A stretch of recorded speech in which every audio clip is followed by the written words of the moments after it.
Hello and welcome to the GetResponse list building program. Get your first 10,000 subscribers. My name is Abby Hartz, your list building coach. And in this tutorial, we're going to be finishing up your lead magnet. In the last tutorial, you got your first 2 Pomodoros done, your first 2 sessions, and so you should have a decent beginning of a draft for your lead magnet. And what we're going to do in the next hour is finish it, so let's not waste any time. Okay, so in this tutorial, this 1 hour block that you've got right now, we're going to have 2 Pomodoros. And in this first Pomodoro, we want to, like it says, we're going to return to the lead magnet. Read it through, and as new ideas come to you, go ahead and write them down. You do want to start looking for typos. Definitely add subtitles where appropriate, because that can really help the flow for both you and your readers.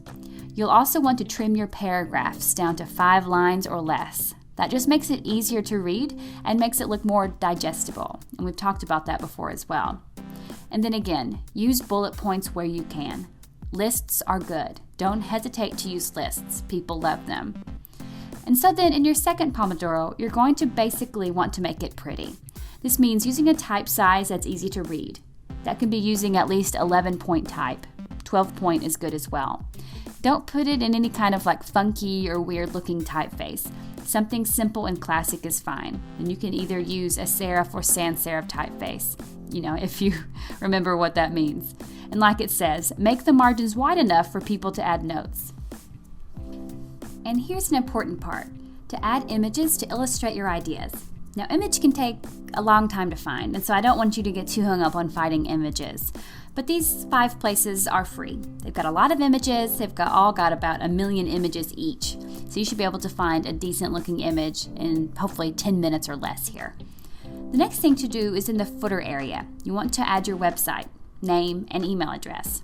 Basically, you want to make sure that people can find you online or even call you with just the information that they have on this lead magnet.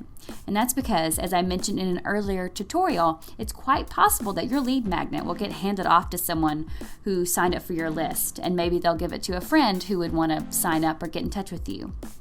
So we want that friend to be able to find your website again, and another term for passing along that information is having it go viral, as you remember, and it does happen, and you do want to make sure you're prepared for that. You're going to finish it up once you're through your second work session. So go into print and then save it as a PDF and upload it to your site, and you're done. You've got a great lead magnet. You've probably just doubled your opt-in rate for your opt-in box, which is very cool. And so speaking of opt-in boxes, that's exactly what we're going to do in the next tutorial. Is now that you've got your lead magnet, we're setting up the opt-in box. I hope you get a lot done in those 2 work sessions.